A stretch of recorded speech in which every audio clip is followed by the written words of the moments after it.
चलो आज આપણે જોઈએ સંખ્યા પદ્ધતિ। સંખ્યા પદ્ધતિમાં શું હોય છે, શું હોતું નથી, આ દરેક વસ્તુ પર ચેક કરવું છે, બરોબર છે। ચલો જોઈએ આજે પહેલો નંબર છે આપણો પ્રાકૃતિક સંખ્યા। કઈ સંખ્યા? પ્રાકૃતિક સંખ્યા। ચલો ભાઈ પ્રાકૃતિક સંખ્યાને કોના વડે દર્શાવવામાં આવે છે પહેલી વસ્તુ તો આપણે એ જોઈએ તો પ્રાકૃતિક સંખ્યાને દર્શાવવામાં આવે છે n વડે, બરોબર છે। કોના વડે દર્શાવવામાં આવે છે? n વડે। હવે આપણે બીજી જોઈએ પ્રાકૃતિક સંખ્યામાં સંખ્યા આવે કઈ કઈ, બરોબર છે। કઈ સંખ્યા આવે તો જોઈએ આપણે 1 2 3 4 ક્યાં સુધી? અનંત। ક્યાં સુધી? અનંત સુધી। સર તમને એવો પ્રશ્ન થાય કે સર તમે 1 થી જ કેમ લીધી, 0 થી કેમ નહીં? તો યાદ કરાવો પ્રાકૃતિક સંખ્યા 1 થી ચાલુ થાય છે અને આપણી જે બીજા નંબરમાં જે સંખ્યા જોશું, જે સંખ્યા આપણી છે બીજા નંબરની પૂર્ણ સંખ્યા। કઈ સંખ્યા? પૂર્ણ સંખ્યા। અને એ કોના વડે દર્શાવવામાં આવે છે તો પૂર્ણ સંખ્યા દર્શાવવામાં આવે છે w વડે, બરોબર। હવે થોડુંક જોવું છે કે પ્રાકૃતિક સંખ્યા કઈ ચાલુ થતી હતી? 1 થી। તો પ્રાકૃતિક સંખ્યાને બીજા શબ્દોમાં આપણે જો વાત કરીએ તો ગણતરીની સંખ્યા પણ મતલબ બોલવામાં આવે છે। પ્રાકૃતિક સંખ્યાને આપણે ગણતરીની સંખ્યા બી કહીએ છીએ। હવે સર ગણતરીની સંખ્યા કઈ રીતે સમજાવો થોડું? તો જસ્ટ હું તમને એક્ઝામ્પલ આપું। તમે જસ્ટ દુકાનમાં કંઈક લેવા ગયા, બરોબર છે। સમજો કંઈક 10 ચોકલેટ લેવા ગયા, તમે દુકાનવાળાને 10 ચોકલેટ આપી, બરોબર છે। હવે એક વસ્તુ વિચારો, જો તમે એમને 10 ચોકલેટ આપી તો તમે ચોકલેટ ગણશો કઈ રીતે? 2 થી, 3 થી, 0 થી? ક્યાંથી ગણશો? 1 થી। 1 ચોકલેટ, 2 ચોકલેટ, 3 ચોકલેટ, 4 ચોકલેટ, કોઈ નહીં એવું વિચાર્યું સાહેબ 0 થી ચાલુ કરીએ? જે પોસિબલ નથી। આપણે ખરેખર ચોકલેટ ગણીએ ક્યાંથી? 1 થી। એટલા માટે પ્રાકૃતિક સંખ્યા બોલવામાં આવે છે ગણતરીની સંખ્યા। એના પછીની આપણે લખી છે બોર્ડ ઉપર પૂર્ણ સંખ્યા, જે પૂર્ણ સંખ્યાને દર્શાવવામાં આવે છે w વડે। હવે એની અંદર શું શું સંખ્યા આવે છે તો તમને વાત કરું કે પ્રાકૃતિક સંખ્યાની અંદર આપણે જ્યારે 0 ઉમેરી દઈએ ત્યારે શું સંખ્યા બની જાય? પૂર્ણ સંખ્યા બની જાય, જે આપણે લખી લઈએ પહેલા 0 1 2 3 4 5 ક્યાં સુધી? અસંખ્ય સુધી। અસંખ્ય લખી દો અથવા તમે ઇન્ફિનિટી બી લખો તો બી ચાલે। ચલો એના પછીની સંખ્યા આવે છે આપણી પૂર્ણાંક સંખ્યા। કઈ સંખ્યા? પૂર્ણાંક સંખ્યા। પૂર્ણાંક સંખ્યા જોઈએ તો પૂર્ણાંક સંખ્યાને કોના વડે દર્શાવવામાં આવે છે તો પૂર્ણાંક સંખ્યાને દર્શાવવામાં આવે છે z વડે। કોના વડે દર્શાવવામાં આવે છે?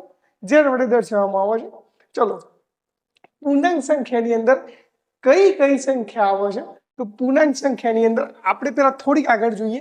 પ્રાકૃતિકમાં ઓલરેડી આપણી આવી ગઈ ધન સંખ્યાઓ, પૂર્ણ સંખ્યામાં આવીએ આપણા જોડે 0 સંખ્યાઓ। તો બાકી કઈ સંખ્યાઓ રહી તો આપણી બાકી સંખ્યાઓ રહી માઇનસ વાળી બાકી સંખ્યાઓ રહી, બરોબર છે। ચલો લખી લઈએ તો પૂર્ણાંક સંખ્યાની અંદર માઇનસ સંખ્યાઓ, કઈ સંખ્યાઓ? માઇનસ સંખ્યાઓ। અને 0 તો ખરો જ, અને 1 2 3 ક્યાં સુધી? આ બી અનંત સુધી અથવા તમે અસંખ્ય ઇન્ફિનિટી કઈ બી લખી શકો છો। સર આ સાઈડ ક્યાં સુધી? તો આ બી સાઈડ બી તમે ઇન્ફિનિટી સુધી સંખ્યા આપણી હોય છે, બરોબર છે। ચલો આપણે હવે આગળની સંખ્યાઓ જોઈએ કઈ કઈ સંખ્યાઓ બાકી રહી તો એના પછી સંખ્યા આવે છે આપણી 4 નંબરની અંદર સમય સંખ્યાઓ। કઈ સંખ્યાઓ? સમય સંખ્યાઓ। બટ યાદ રાખજો સમય સંખ્યાને આપણે બીજા શબ્દથી બી ઓળખીએ છીએ। કયા શબ્દથી? તો સમય સંખ્યાને આપણે અપૂર્ણાંક સંખ્યા બી કહીએ છીએ। કઈ? અપૂર્ણાંક। અપૂર્ણાંકનો મતલબ એવો થાય કે જે સંખ્યા પૂરી ના હોય। એઝ અ સાદી રીતે હું તમને કહું તો જે સંખ્યા પોઈન્ટમાં લખેલી હોય અથવા તો કોઈ ભાગાકારના સ્વરૂપમાં લખેલી હોય। જોઈએ કઈ સંખ્યાઓ? અપૂર્ણાંક સંખ્યા જે બોલીએ છે એ સંખ્યાઓ કઈ? તો અપૂર્ણાંક સંખ્યાઓ 3/5, 7/3, 9/5, જસ્ટ આવી સંખ્યાઓ। આ સંખ્યાઓ કોના સ્વરૂપમાં હોય જો એ પૂછાય તો સર આપણે શું લખવું? તો યાદ રાખજો આ સ્વરૂપમાં હોય છે p/q સ્વરૂપમાં। કોના સ્વરૂપમાં હોય છે? આપણી p/q સ્વરૂપમાં હોય છે, બરોબર છે। સર આપણે એક વસ્તુ તો ઓલરેડી ભૂલી ગયા, શું? આને કોના વડે દર્શાવાય? ચલો જોઈએ આને દર્શાવાય આપણે q વડે। કોના વડે દર્શાવાય? q વડે દર્શાવાય, બરોબર છે ને। ચલો આપણે આમ જોઈએ આગળની સંખ્યાઓ।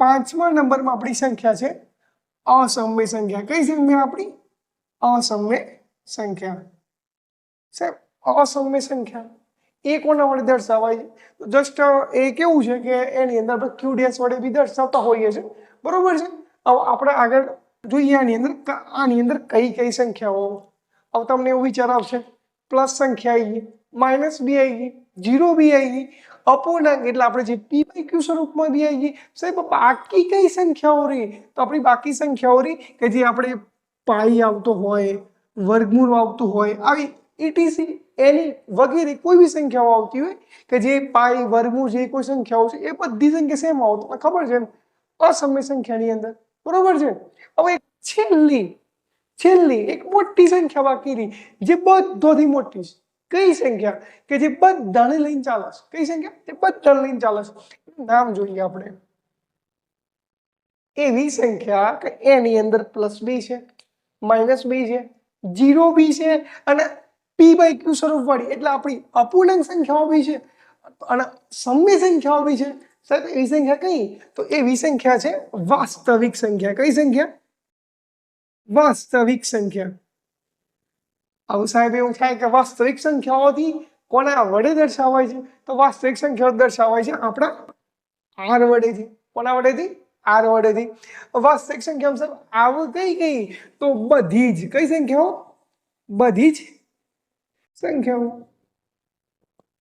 બરોબર આપણે થોડુંક આગળ જોઈએ ચલો આગળ જોઈએ આપણી સંખ્યા કઈ સંખ્યા એકી સંખ્યા અને આપણી બીજી સંખ્યા છે બેકી સંખ્યા ચલો હું ઉપર વાળું થોડુંક પૂરું લખી દઉં એકી સંખ્યા મેં નીચે લખ્યું બેકી સંખ્યા સર આની અંદર ડિફરન્સ શું ફરક હોય છે શું તફાવત હોય છે તો એકી સંખ્યા એટલે એવી સંખ્યા કે જે બે વડે ના ભાગી શકાય શું એવી સંખ્યા એકી એટલે કે જે બે વડે ના ભાગી શકાય તો પહેલા વાત કરીએ એકી સંખ્યાને બીજા શબ્દોમાં શું કહેવાય છે એ બી વાત કરી લઈએ તો એકી સંખ્યાને બીજા શબ્દોમાં આપણે અયુગ્મ સંખ્યા બી બોલે છે કઈ સંખ્યા અયુગ્મ સંખ્યા ચલો લખી લઈએ આપણે અયુગ્મ સંખ્યા અને આ પહેલા તમને કીધું કે આની અંદર કઈ સંખ્યાઓ એવી સંખ્યાઓ કે જે બે વડે ના ભાગી શકતા હોય આપણે જેમ કે આપણે લઈએ 3 5 7 9 11 XYZ ગમે તે સર થોડોક એક પ્રશ્ન થાય સર એક આવે કે ના આવે તો યાદ રાખજો એકી સંખ્યાઓની અંદર એક આવે કેમ કે એકને બી બે વડે આપણે ભાગી શકતા નથી બરોબર છે આના કોઈ સંખ્યા લઈએ આપણે બેકી સંખ્યાઓ તો પહેલા વાત કરીએ કે બેકી સંખ્યાઓને બીજા કયા શબ્દથી શું બોલવામાં આવે છે તો બેકી સંખ્યાઓ બેટા આપણે કહીએ યુગ્મ સંખ્યાઓ કઈ સંખ્યાઓ યુગ્મ સંખ્યા યુગ્મ સંખ્યામાં કઈ સંખ્યાઓ તો યાદ રાખવાનું કે એવી સંખ્યાઓ બધી જ લેવાની કે જે બે વડેથી આપણે નિશેષ ભાગી શકીએ શું કરીએ એવી સંખ્યાઓ કે જેને આપણે બે વડે દરેક નિશેષ ભાગી શકીએ ચલો લઈ લઈએ 2 4 6 8 10 12 ક્યાં સુધી અનંત સુધી બરોબર છે ચલો આપણે આગળ જોઈએ એકી સંખ્યાઓ જોઈ બેકી સંખ્યાઓ જોઈ આની અંદર જ આપણે જોઈ લઈએ પૂર્ણ વર્ગ સંખ્યાઓ કઈ સંખ્યાઓ પૂર્ણ વર્ગ સંખ્યા પૂર્ણ વર્ગ સંખ્યા એટલે કઈ સંખ્યાઓ તો પૂર્ણ વર્ગ સંખ્યાઓ કે એવી સંખ્યા એવો આંકડો હે ને કે એનું વર્ગમૂળ નીકળી શકે સમજો 2 નું વર્ગમૂળ નીકળે ના નીકળે બટ 4 નું વર્ગમૂળ નીકળે 4 નું વર્ગમૂળ શું નીકળે તો 4 નું વર્ગમૂળ નીકળે 2 શું નીકળે 4 નું વર્ગમૂળ 2 તો 2 પૂર્ણાંક સંખ્યા કહેવાય ના કહેવાય કઈ સંખ્યા કહેવાય તો 4 એ આપણી પૂર્ણાંક સંખ્યા છે કેમ કારણ કે 4 ની સંખ્યાનો શું થયું વર્ગમૂળ નીકળી ગયું એટલા માટે બરોબર છે તો લઈએ સાહેબ 4 આપણી પૂર્ણાંક સંખ્યા આગળ જોવા જઈએ તો એ રીતે 5 ના આવે કારણ કે 5 નું વર્ગમૂળ ના નીકળે 6 નું વર્ગમૂળ બી ના નીકળે 7 નું બી ના નીકળે 8 નું નીકળે એ બી ના નીકળે તો કોનું નીકળે સાહેબ 9 નું વર્ગમૂળ નીકળે શું નીકળે 3 નીકળે સાહેબ આગળ કોઈ સંખ્યા ના આવે કઈ સંખ્યાઓ હું સમજાવું 2 નું વર્ગમૂળ ના નીકળે પણ આપણે એક સંખ્યા ભૂલી ગયા જે 1 છે 1 નું વર્ગમૂળ તો નીકળે જ ને શું નીકળે 1 નું વર્ગમૂળ તો શું નીકળે એક જ નીકળે તો આપણે આની અંદર બી આપણે એકનો સમાવેશ તો કરી જ લેવાનો, જે ભૂલવાનું નથી, બરોબર છે. તો પૂર્ણાંક સંખ્યાઓ આપણે જો થોડીક આગળ જોઈએ 1 4 9, બીજું આગળ જોઈએ તો 16 25, જેમ તમે આગળ જોતો જશો તો આગળ છેક સુધી અનંત અસંખ્ય સુધી તમને મળતી રહેશે, બરોબર છે. કેવો લાગ્યો મારો વિડીયો? મજા આવી વિડીયોની અંદર?